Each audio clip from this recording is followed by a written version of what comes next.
ओम शांति। आज 5 जनवरी है। बाबा की मीठी याद में स्थित होकर आत्मिक स्वरूप में इस विशेष अव्यक्त मास में ब्रह्मा बाबा को सम्मुख मर्ज करते हुए ब्रह्मा बाप समान बनने का लक्ष्य रखते हुए आज की मुरली सुनेंगे। आज की मुरली का सार है, पूरा वर्ष संतुष्ट मणि बन सदा संतुष्ट रहना है और सबको संतुष्ट करना है ना। बाबा ने नए वर्ष के लिए होमवर्क दे दिया। अव्यक्त मुरली है जो 17 अक्टूबर 2003 की रिवाइज मुरली है। तो आज बाबा ने सुनाया कि आज दिलाराम बाप दादा अपने चारों ओर के सामने वालों को भी और दूर सो समीप वालों को भी हर एक राज दुलारे अति प्यारे बच्चों को देख हर्षित हो रहे हैं। देखो बाबा की टेक्निक है ना, बाबा का तरीका जो हमें सीखना चाहिए कि किसी को कुछ शिक्षा देनी है तो पहले उसमें बल भरना है। तो बाबा पहले हमारे सम्मान को जागृत करता है, प्यार देता है। हाँ, तो बाबा ने बोला कि हर एक राज दुलारे अति प्यारे बच्चों को देख हर्षित हो रहे हैं। हर एक बच्चा राजा है इसलिए राज दुलारे हैं। यह परमात्मा प्यार दुलार विश्व में बहुत सी थोड़ी आत्माओं को प्राप्त होता है, लेकिन आप सभी परमात्मा प्यार परमात्मा दुलार के अधिकारी हैं। दुनिया की आत्माएं पुकार रही हैं, आओ आओ, लेकिन आप सभी परमात्मा प्यार अनुभव कर रहे हो, परमात्मा पालना में पल रहे हो, ऐसा अपना भाग्य अनुभव करते हो। बाप दादा सभी बच्चों को डबल राज्य अधिकारी देख रहे हैं। अभी के भी स्वराज्य अधिकारी राजे हो और भविष्य में तो राज्य आपका जन्म सिद्ध अधिकार है ना। तो डबल राज्य हो गए है ना। एक तो अभी स्वराज्य अधिकारी और भविष्य के राज्य अधिकारी, तो डबल राज्य हो, सभी राजा हो ना, प्रजा तो नहीं। राजयोगी हो या कोई प्रजा योगी भी है कोई प्रजा योगी, पीछे वाले राजयोगी हो, प्रजा योगी कोई नहीं है ना। पक्का सोच के हाँ करना। राज अधिकारी अर्थात सर्व सूक्ष्म और स्थूल कर्मेंद्रियों के अधिकारी, क्योंकि स्वराज्य है ना। तो कभी कभी राजे बनते हो या सदा राजे रहते हो, है ना। ये चेकिंग की बात है कि कितनी हमारी कर्मेंद्रियां हमारे नियंत्रण में रहती हैं। मूल है अपने मन बुद्धि संस्कार के भी अधिकारी हो, है ना। मन में कुछ भी व्यर्थ ना आए, इतना कंट्रोल है। मन बुद्धि संस्कार तीनों के बावन बोला अधिकारी हो, सदा अधिकारी हो या कभी कभी। स्वराज्य तो सदा स्वराज्य होता है या एक दिन होता है, दूसरे दिन नहीं होता। राज्य तो सदा होता है ना। तो सदा स्वराज्य अधिकारी अर्थात सदा मन बुद्धि संस्कार के ऊपर अधिकार सदा है। सदा में हाँ नहीं करते। कभी मन आपको चलाता है या आप मन को चलाते हो। कभी मन मालिक बनता है ना। तो सदा स्वराज्य अधिकारी सो विश्व राज्य अधिकारी। ये चेकिंग बाबा ने बताई। सदा चेक करो, जितना समय और जितनी पावर से अपनी कर्मेंद्रियों मन बुद्धि संस्कार के ऊपर अभी अधिकारी बनते हो, उतना ही भविष्य में राज अधिकार मिलता है। अगर अभी परमात्मा पालना, परमात्मा पढ़ाई, परमात्मा श्रीमत के आधार पर यह एक संगम युग का जन्म सदा अधिकारी नहीं, तो 21 जन्म कैसे राज्य अधिकारी बनेंगे। हिसाब है ना। इस समय का स्वराज्य स्व का राज्य नहीं तो 21 जन्म कैसे राज्य अधिकारी बनेंगे, है ना। तो बावन बोला इस समय का ही जो स्वराज्य बनने से ही 21 जन्म की गारंटी होती है। मैं कौन और क्या बनूंगा अपना भविष्य वर्तमान के अधिकार द्वारा स्वयं ही जान सकते हो। देखो बाबा ने तरीका बता दिया कि हम कितने समय राजा बनेंगे अगर इस संगम युग पर हम स्वराज्य अधिकारी है। बाबा ने बोला सोचो, आप विशेष आत्माओं की अनादि आदि पर्सनालिटी और रॉयल्टी कितनी ऊंची है। अनादि रूप में भी देखो, जब आप आत्माएं परम धाम में रहती हो तो कितनी चमकती हुई दिखाई देती हो। उस चमक की रॉयल्टी पर्सनालिटी कितनी बड़ी है, दिखाई देती है। और बाप के साथ साथ आत्मा रूप में भी रहते हो, समीप रहते हो। जैसे आकाश में कोई कोई सितारे बहुत चमकने वाले होते हैं ना, ऐसे आप आत्माएं भी विशेष बाप के साथ और विशेष चमकते हुए सितारे हो। परम धाम में भी आप बाप के समीप हो, और फिर सतयुग में भी आप देवात्माओं की पर्सनालिटी और रॉयल्टी कितनी ऊंची है। सारे कल्प में चक्कर लगाओ, धर्म आत्मा हो गए, महात्मा हो गए, धर्म पिताएं हो गए, नेताएं हो गए, अभिनेताएं हो गए, ऐसी पर्सनालिटी कोई की है जो आप आत्माओं की सतयुग में है ना।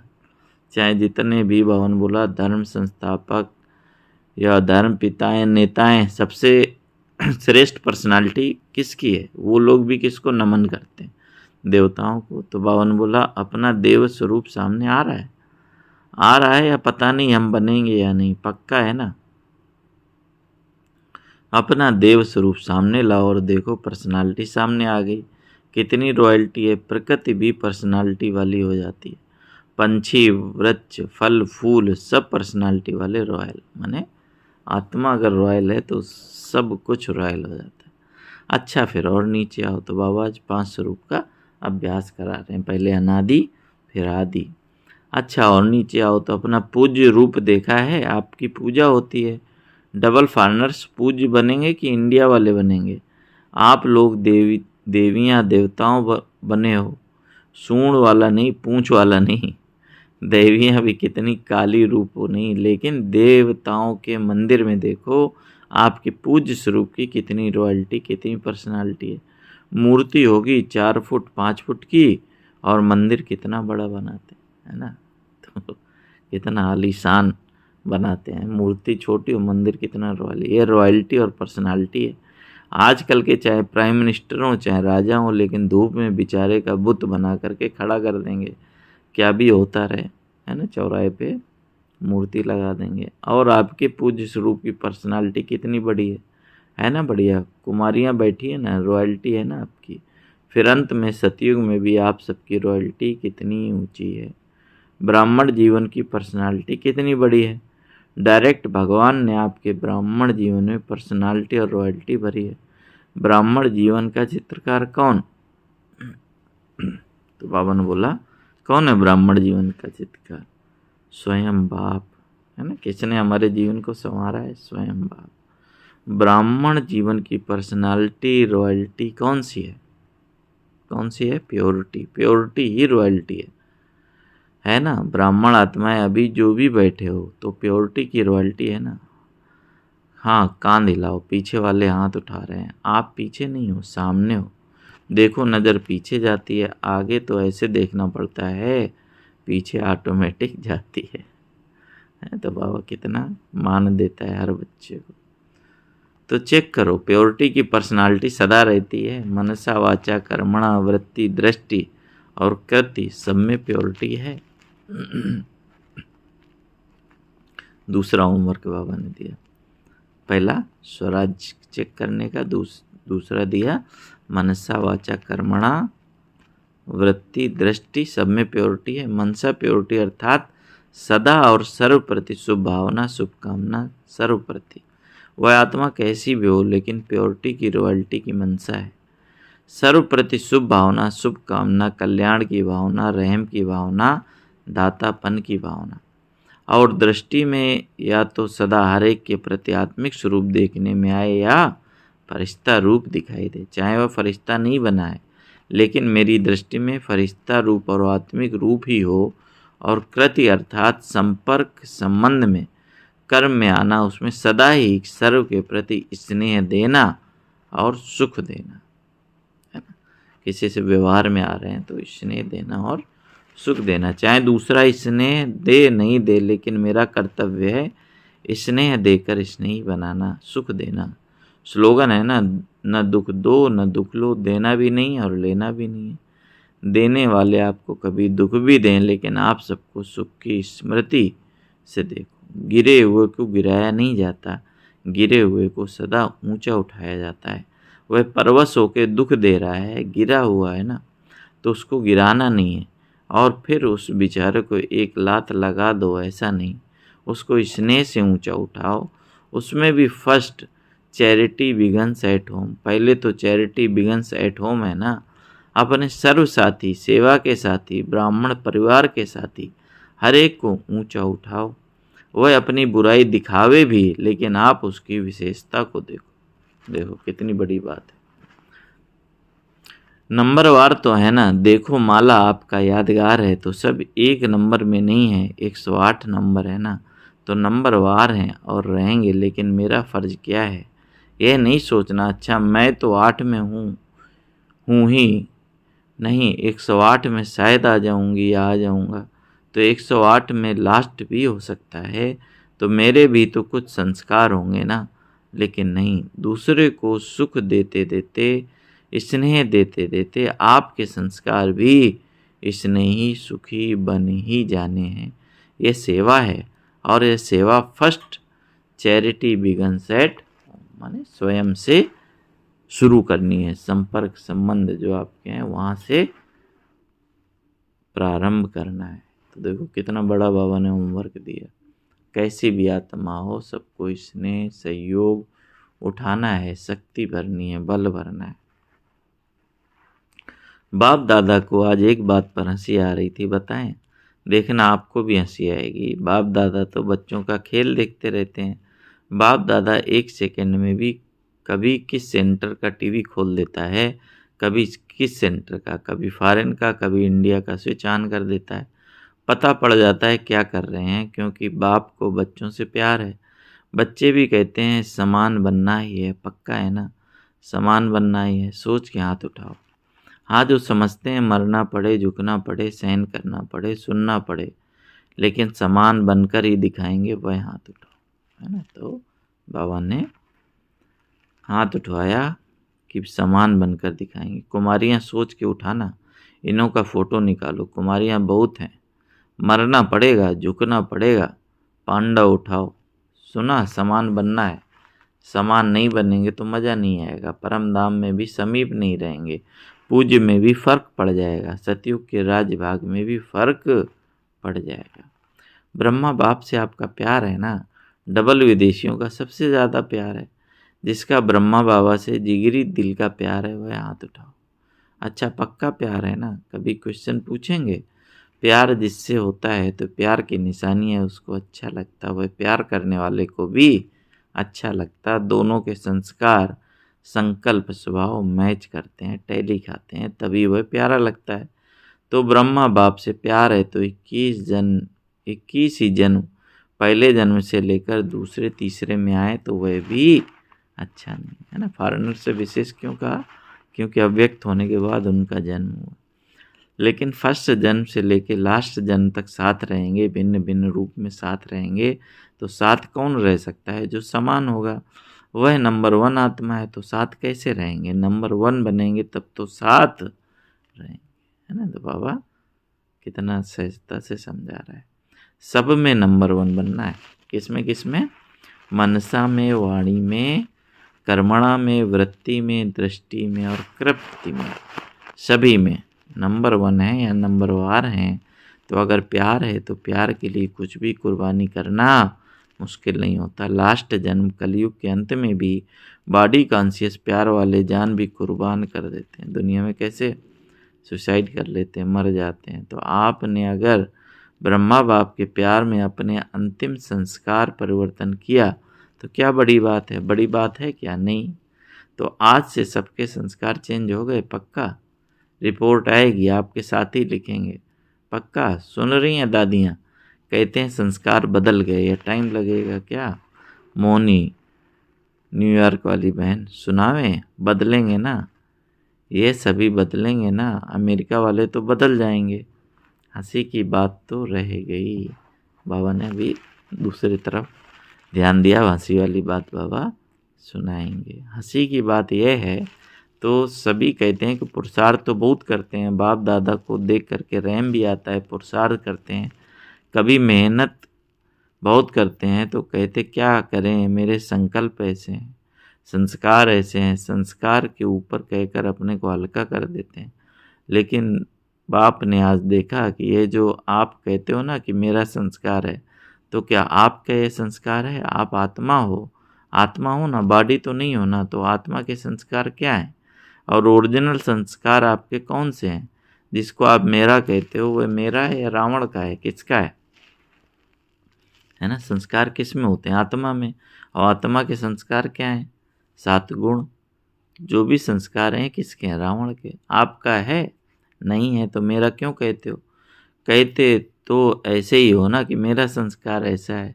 तो आज से ये नहीं कहना मेरा संस्कार नहीं। कभी यहाँ वहाँ के उड़ के किचड़ा आ जाता है ना, तो ये रावण की चीज़ आ गई है तो उसको मेरा कैसे कहते हो? है मेरा? नहीं है ना, तो अभी कभी नहीं कहना। जब मेरा शब्द बोलो तो याद करो मैं कौन और मेरा संस्कार क्या। बॉडी कॉन्शियस में मेरा संस्कार है, आत्माभिमान में ये संस्कार नहीं है। तो अभी यह भाषा भी परिवर्तन करना। मेरा संस्कार कह के अलवेले हो जाते हो। कहेंगे भाव नहीं है, संस्कार है। अच्छा, दूसरा शब्द क्या कहते हो? मेरा स्वभाव। अभी स्वभाव शब्द कितना अच्छा है। स्व तो सदा अच्छा होता है, मेरा स्वभाव, स्व का भाव अच्छा होता है, खराब नहीं। तो जब भी ये शब्द यूज करते हो, मेरा स्वभाव संस्कार है, अभी इस भाषा को चेंज करो। जब भी मेरा शब्द आए तो याद करो मेरा संस्कार ओरिजिनल क्या है। ये कौन बोलता है? आत्मा बोलती है ये मेरा संस्कार है। तो जब सोचेंगे ना तो अपने ऊपर ही हंसी आएगी। आएगी ना हंसी? हंसी आएगी तो जो खिटपिट करते हो वह खत्म हो जाएगी। इसको कहते हैं भाषा का परिवर्तन करना, अर्थात हर आत्मा के प्रति समान और सम्मान में रहना। स्वयं भी सदा सम्मान में रहो और औरों को भी सम्मान से देखो। सम्मान से देखेंगे ना तो फिर जो कोई भी बातें आती हैं जो आपको भी पसंद नहीं है, कभी भी कोई खिटपिट होती है तो पसंद आता है? नहीं आता ना। तो देखो एक दो को समान से, यह विशेष आत्मा है, यह बाप के पालना वाली ब्राह्मण आत्मा है। यह कोटों में कोई में भी कोई आत्मा है। सिर्फ एक बात करो, अपने नयनों में बिंदी को समा दो बस। एक बिंदी से तो देखते हो, दूसरी बिंदी भी समा दो तो कुछ भी नहीं होगा। मेहनत नहीं करनी पड़ेगी। जैसे आत्मा आत्मा को देख रही है, आत्मा आत्मा से बोल रही है, आत्मिक वृत्ति आत्मिक दृष्टि बनाओ। समझा क्या करना है? अभी मेरा संस्कार कभी नहीं कहना। स्वभाव कहो तो स्व के भाव में स्थित रहना। ठीक है ना? कितना सहज तरीका बाबा ने व्यवहार का बता दिया। बाप दादा यही चाहते हैं कि ये पूरा वर्ष, चाहे सीजन 6 मास चलती है, लेकिन पूरा ही वर्ष सभी को जब भी मिलो, जिससे भी मिलो, आपस में चाहें और आत्माओं से मिलो, जब भी मिलो जिससे भी मिलो, उनको संतुष्टता का सहयोग दो। स्वयं भी संतुष्ट रहो और दूसरों को भी संतुष्ट करो। इस सीजन का सम्मान है, क्या सम्मान दिया बाबा ने? संतुष्ट मणि। सदा संतुष्ट मणि। भाई भी मणि है, मणा नहीं होता है, मणि होती है। हर एक आत्मा हर समय संतुष्ट मणि, और स्वयं संतुष्ट होंगे तो दूसरों को भी संतुष्ट करेंगे। संतुष्ट रहना और संतुष्ट करना ठीक है, पसंद है। सभी ने हाथ उठाया, बहुत अच्छा, मुबारक हो। अच्छा, कुछ भी हो जाए अपने सम्मान की सीट पर एकाग्र रहो, भटको नहीं। कभी किस सीट पर, कभी किस सीट पर नहीं, अपने सम्मान की सीट पर एकाग्र रहो। और एकाग्र सीट पर सेट होके अगर कोई भी बात आती है तो एक कार्टून शो के मुआफिक देखो। कार्टून देखना अच्छा लगता है ना, तो ये समस्या नहीं है। कार्टून शो चल रहा है, कोई शेर आता है, कोई बकरी आती है, कोई बिच्छू आती है, कोई छिपकली आती है। कार्टून शो है, अपनी सेट से अपसेट नहीं हो, मजा आएगा। कितना तरीका बाबा ने अच्छा बताया। कार्टून शो की तरह सबके व्यवहार को देखो। अच्छा, बाबा ने सभी के प्रति महावाक्य उच्चारे। अच्छा, चारों ओर के राज दुलारे बच्चों को, सर्व स्नेही सहयोगी समान बनने वाले बच्चों को, सदा अपने श्रेष्ठ स्वभाव और संस्कार को स्वरूप में इमर्ज करने वाले बच्चों को, सदा सुख देने, सर्व को स्नेह देने वाले बच्चों को, सदा संतुष्ट मणि बन संतुष्टता की किरणें फैलाने वाले बच्चों को बाप दादा का याद, प्यार और नमस्ते। हम रूहानी बच्चों की रूहानी बाप दादा को भी याद, प्यार, गुड मॉर्निंग, नमस्ते बाबा, नमस्ते, शुक्रिया बाबा, शुक्रिया। आज की मुरली से वरदान है, शुभ चिंतक शुभ चिंतन और शुभ चिंतक स्थिति के आधार पर स्वचिंतन और शुभ चिंतक स्थिति के अनुभव द्वारा ब्रह्मा बाप समान मास्टर दाता भाव। शुभ चिंतन और शुभ चिंतक स्थिति के अनुभव द्वारा ब्रह्मा बाप समान मास्टर दाता भाव। ब्रह्मा बाप समान मास्टर दाता बनने के लिए ईर्ष्या, घृणा और क्रिटिसाइज इन तीनों बातों से मुक्त रहकर सर्व के प्रति शुभ चिंतक बनो। ईर्ष्या, घृणा और क्रिटिसाइज तीनों से मुक्त रहकर सर्व के प्रति शुभ चिंतक बनो और शुभ चिंतन स्थिति का अनुभव करो, क्योंकि जिसमें ईर्ष्या की अग्नि होती है वह स्वयं जलते हैं और दूसरों को भी परेशान करते हैं। घृणा वाले खुद भी गिरते हैं और दूसरों को भी गिराते हैं, और हंसी में क्रिटिसाइज करने वाले आत्मा को हिम्मतहीन बनाकर दुखी करते हैं। इसलिए तीनों बातों से मुक्त रहे शुभ चिंतक स्थिति के अनुभव द्वारा दाता के बच्चे मास्टर दाता बनो। तीनों की बाबा ने कमियां बताई। जिसमें ईर्ष्या होगी वो क्या होगा, जलेगा, है ना। घृणा वाले खुद भी गिरेंगे, दूसरों को भी गिराएंगे। क्रिटिसाइज करने वाले आत्मा को हिम्मतहीन बनाएंगे। तो तीनों से मुक्त रहे शुभ चिंतक स्थिति से मास्टर दाता बनो। स्लोगन है, मन बुद्धि और संस्कारों पर संपूर्ण राज करने वाले ही स्वराज अधिकारी बनते हैं।